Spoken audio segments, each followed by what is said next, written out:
I know I'm supposed to talk about, kind of the situation of replacing Indian Point as my talk tonight, but I do want to connect with what Ken laid out, in large part because,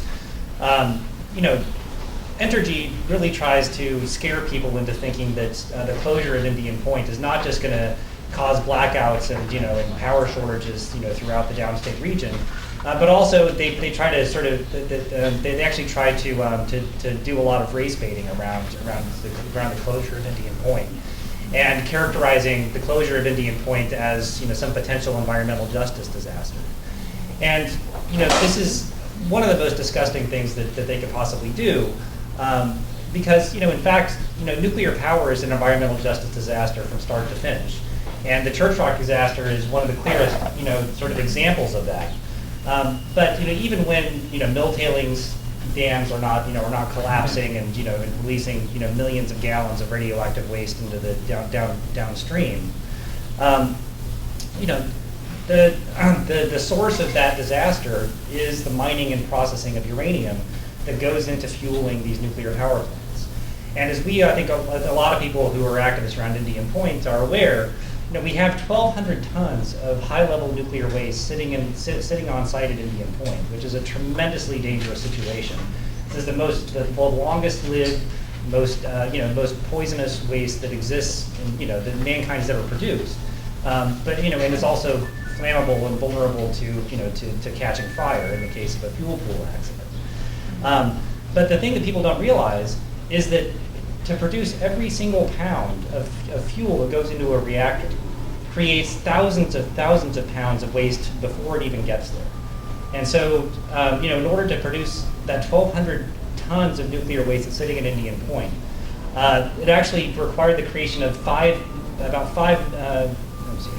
to 6 million tons of mill tailings and 25 million tons of waste rock from the mining process. And that's sitting in mostly Native American communities, both in the United States and Canada and Australia, Kazakhstan and Africa.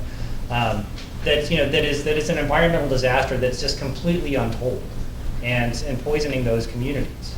That happens regardless of whether the uranium ends up generating a kilowatt hour of electricity, or whether or not there's ever another nuclear accident. That radiation is getting into the environment and killing people. So that's part of our connection, right, with being in a reactor community to this monstrous nuclear waste, radioactive waste problem that affects mostly indigenous communities around the world, and that's really something we need to call Entergy out on whenever they play this environmental justice card. Now that said, Entergy is also probably, arguably one of probably the worst large power company in the country. And that's sort of splitting hairs between the rogues gallery of energy companies in this country and around the world. But Entergy is the second largest generator of nuclear power in the country. They are, in terms of their entire power generation portfolio, they're basically 50% nuclear and 50% natural gas. And in fact, they actually had a partnership with the Koch brothers back about 10 years ago, where they were building natural gas pipelines in the southern part of the country mostly. So their entire business right now in the South is very dependent on fracking and natural gas consumption, natural gas distribution. And in fact, one of the plants, they're actually building new natural gas power plants in the Southeast right now in order to provide power to industries that are to fossil fuel industries, including the construction of a massive facility in Louisiana, where they're going to be using the company that's building it is going to use fracked natural gas to transform the natural gas into synthetic diesel fuel and other fossil fuels, and they're going to power the operation with natural gas power plants. So any notion that Entergy is in some way a friend of the environment is completely fanciful. And any time that they get an award for being a clean power company is really the most sort of ridiculous kind of PR measure that you can imagine. Now, that said, in the Northeast, Entergy's entire business basically is running nuclear power plants. And they own 5 five nuclear reactors in New York and New England. One of them, the Vermont Yankee reactor, we just closed. So we actually we've shown that we can beat Entergy, but we've also shown that we've also learned a lot about them and about what it's going to take to close Indian Point and the other reactors. And one of the key things to understand about Entergy is that this company is actually in a lot of trouble right now financially. Indian Point is the only nuclear plant in the Northeast. It's only nuclear plant in the Northeast that is actually making any money. It's the only one that's profitable. The Fitzpatrick reactor upstate on Lake Ontario, the Pilgrim reactor in Massachusetts, and the Vermont Yankee reactor they just closed, all of those reactors are losing millions and millions of dollars a year right now.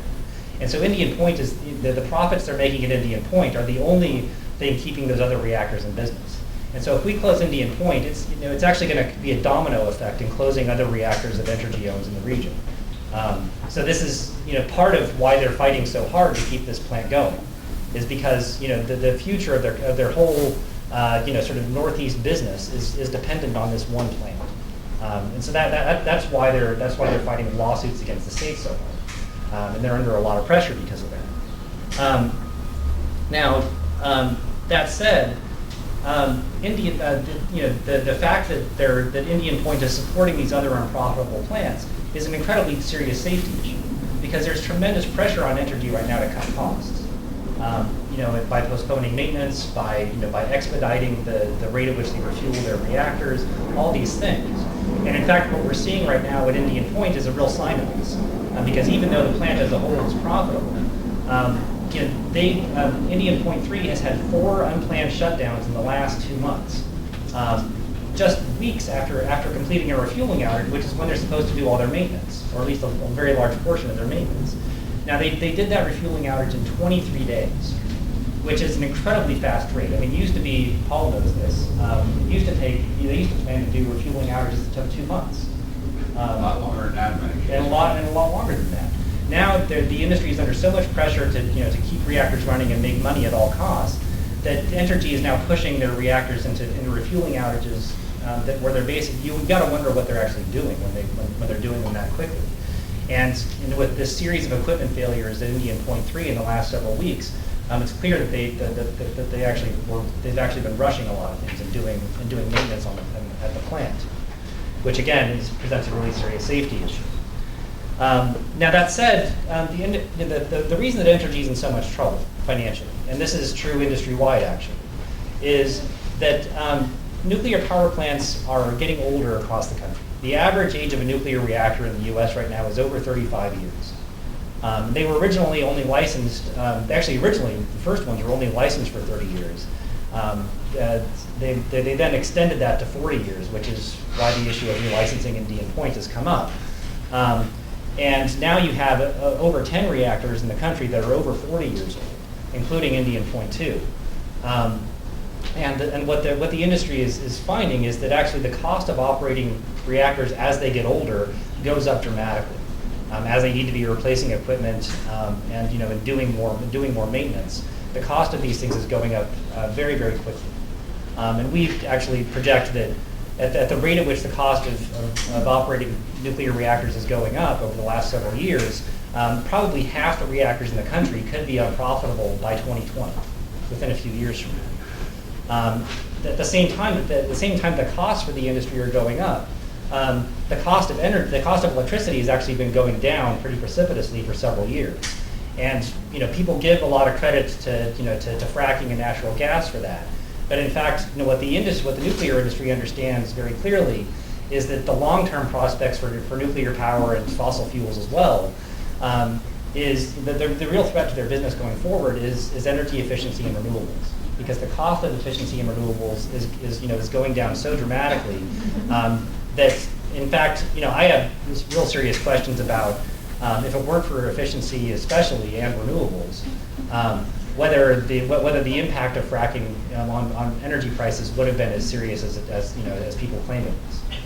Because if energy demand had continued to go up, then the scarcity that results and drives electricity prices would have actually continued to enable the prices for electricity to rise as well.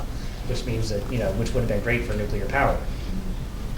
Now that said, the industry knows that this trend isn't going away.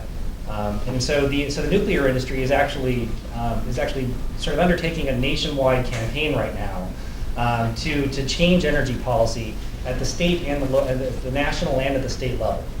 And they've rolled out a new front organization called Nuclear Matters, which is employing a whole bunch of former senators and White House officials to basically be paid spokespeople for nuclear power, and arguing that states and the federal government ought to be subsidizing these old reactors in order to keep them online, in order to keep them from closing.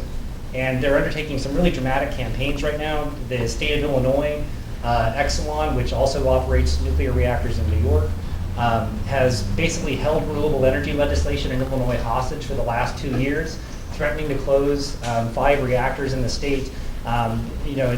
Basically saying that they're holding a political gun to legislators' heads in the state of Illinois, threatening to close these reactors and cause lots of job losses if the state doesn't agree to subsidize nuclear power before it deals with renewables.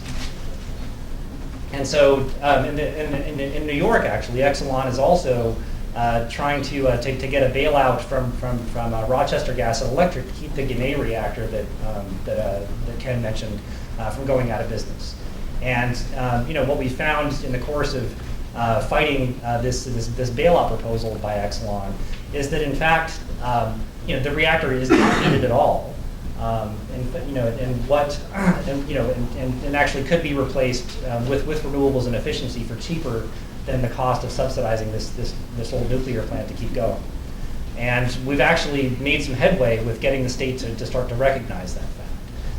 So hopefully we'll be seeing the closure of the Ginna reactor within a few years by limiting what they're going to do in terms of bailing out that reactor.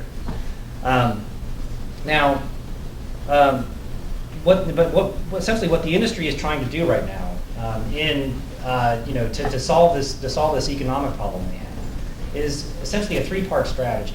The first thing they want to do is they want to block renewable energy.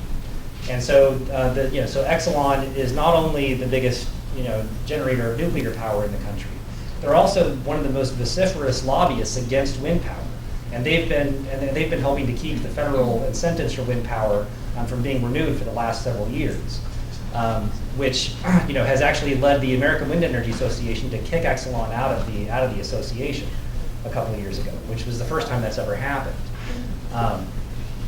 Which is a pretty amazing fact in itself, that they would kick a major power company out of the American Wind Energy Association. Entergy, as an example, in addition to being one of the biggest nuclear power and natural gas companies in the country, also is basically the worst utility in the country in terms of renewables and energy efficiency. There was a series, which is one of the sort of clean energy think tanks in the country, put out a report last year ranking the 32 largest energy companies in the country on their energy efficiency and renewable portfolios. And Entergy basically was last, both of those categories. So any claim again that Entergy is a forward-looking energy company is completely false. Now, coming back to Indian Point. So the industry strategy is to block renewables. They want to rig the energy markets to favor coal and nuclear power, to basically give them a bonus subsidy for being reliable, supposedly. And then they also want to create new subsidies for nuclear, as they're doing in Illinois right now, or through this bailout proposal for the Ginna reactor. Now, and Entergy is part of this as well. And Entergy is one of the backers of the Nuclear Matters campaign. And Entergy is right now working to try to get the Federal Energy Regulatory Commission, which of course is responsible for the SAFE pipeline, the Algonquin pipeline, to change the way that energy is priced in order to favor nuclear power, and to prop it up, and to force ratepayers to pay more for nuclear electricity, just to keep these old power plants running. Now, so the whole issue of what happens when is really important, and it made and the whole issue of whether we need Indian Point to provide electricity and to keep the grid stable. It's both, I think, the biggest non-issue and maybe the single most important issue in closing Indian. And there's two reasons for that. One is that Entergy has framed its whole campaign around lobbying to keep Indian Point from closing, around the idea that it's necessary. And they have a line that they like to use that Indian Point is 25% of the electricity that downstate New York uses, and this is completely irrelevant. In fact, the issue of whether you need Indian Point has nothing to do with how much electricity it provides. The issue is, whether if that plant goes away, whether the grid can remain stable, whether you're going to suffer voltage shortages and the power in the grid's going to brown out. That's already been addressed by the state. By next summer, the state will have addressed all of the issues of reliability around the closure of Indian Point, and it's going to be a complete non-issue. And they did that a couple years ago in implementing what they call the Indian Point Reliability Contingency Plan, which was actually required by the governor through the PSC to have Con Ed and the New York Power Authority put in transmission enhancement, energy efficiency programs that would enable Indian Point to close and not have any reliability issues. The second issue is there enough power generation capacity? Is there enough electricity supply to get by without Indian Point? And the answer to that is yes. And in fact, what we have a problem with right now is that the energy outcomes in New York are being driven largely by profiteering in the markets as opposed to by energy policy.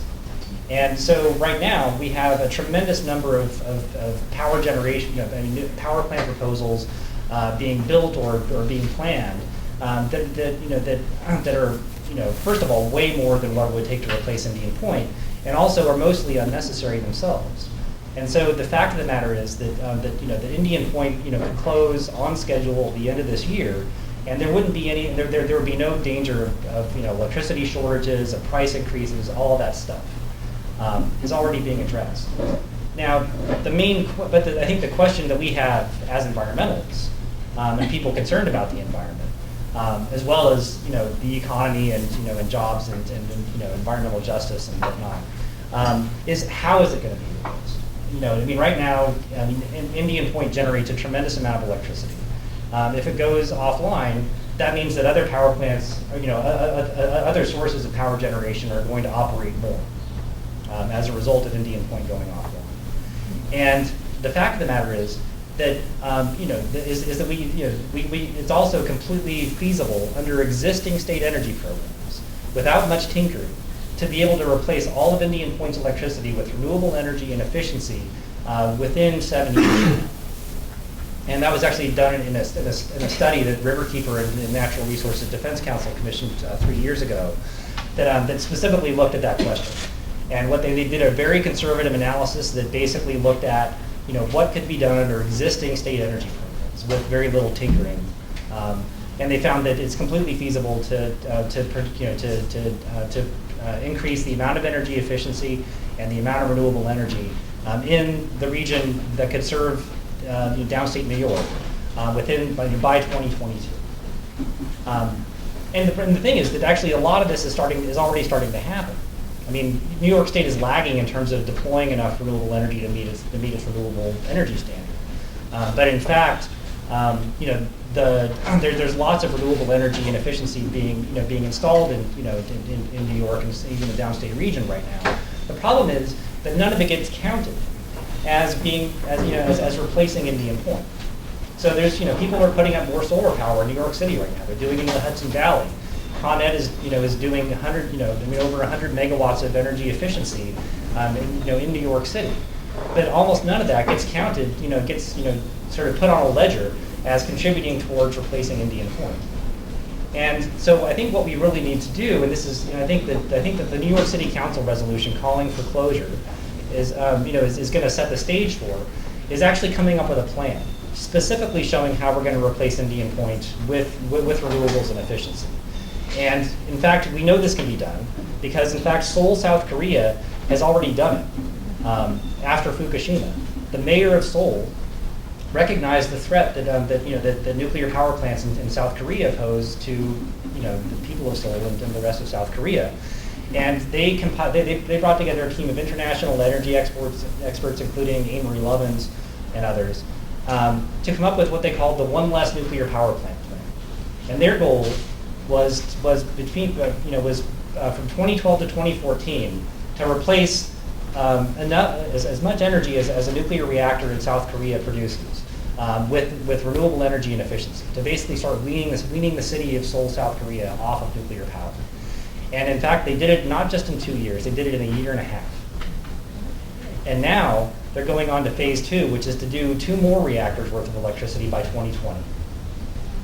And in Seoul, actually, what was interesting about this is that last year there was kind of a green cities conference where they give out green city awards. And Seoul, South Korea won the award last year for green energy because of this plan. And that award was given out here in New York City. Here in New York City, that award was given out. And so we think that actually New York City should come up with the plan to replace Indian Point with green energy.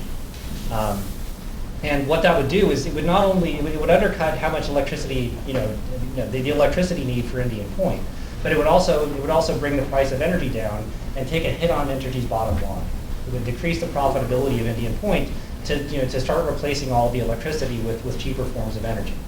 And I think one of the things that we should build on is the mayor's announcement last week, where he announced that the city is going to source all the city government's electricity with renewables and energy efficiency. And the interesting thing about that is what he said was that the city's annual electricity consumption is 4 to 5 million megawatt hours of electricity. The number means almost nothing to anybody. But what it actually amounts to is about 27% of the amount of electricity that Indian Point generates on an annual basis. So the city just announced a plan that it's going to replace effectively 25% of the output of Indian Point. And I think we should build on this. And I think that's the next stage of what we need to do after we get the city to call for the closure of Indian Point, is actually put the plan in place to do it. Thanks. Somebody asked, my understanding is that there are 2,700 tons of high-level waste at Indian Point, and Tim said 1,200. That's just actually, I think there's 2,700 fuel assemblies being sorted in, spent fuel assemblies being sorted in Indian Point, but 1,200 tons of waste. So it's just two different numbers for the same thing. Spent fuel pools were designed for 264 assemblies in each pool. They currently hold between 1,340 to 1,375 each. Can Tim talk about the Entergy request to defer the embrittlement inspection for 10 years? So there's a couple of issues there. One of them, and this, I'd actually be interested in Paul's take on this to some extent.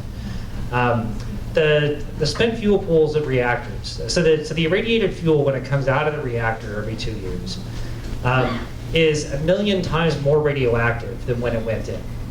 So the idea of calling it spent fuel is really like an economic term, not an actual physical term for the condition of the fuel. There's a tremendous amount of radioactivity that builds up as a result of the fission process in the reactor, and what's actually sort of really frightening about it as well is that the cladding that encases the fuel rods is made out of a material called zirconium, which is actually the same material that's used in flash bulbs for cameras. It's flammable. And at the temperatures that could exist in a fuel pool, if the water were to drain out of them, that zirconium could spontaneously combust and burn and basically create a radioactive fire in these pools, potentially involving hundreds and hundreds of tons of nuclear waste. So this is a very serious safety issue. In fact, organization that I'm a member of, we actually had a study done of what the impacts of a fuel pool accident at Indian Point would be, and based on this danger. And what we found was that, and this was based on how much fuel was in the pools 15 years ago, that it could contaminate an area 3/4 of the size of the state of New York and make it uninhabitable for decades. You know, essentially contaminated to the same degree as around Chernobyl, where there's still an 18-mile exclusion zone, an 18-mile radius exclusion zone around Chernobyl. So this is a really serious issue, and I think one of the things I would actually ask Paul about is, you know, with this natural gas pipeline, what danger does the natural gas pipeline pose to the fuel pools that it deals with? The reason that the NRC is able to justify relicensing reactors like Indian Point is that they're supposed to have what they call an aging management plan, which is basically not a guarantee that the reactor is going to be safe for an extra 20 years, but that if the reactor were to degrade, to an unsafe point, that Entergy, or whoever is operating the plant would catch it, and then they'd be able to either replace equipment or shut it down. And so what they basically have is they have a schedule for when they're supposed to test all sorts of important safety equipment. And one of the most important, obviously, is the reactor vessel, which is what enables you to have a reactor in the first place, and also to run cool water through the core and to keep it from melting down.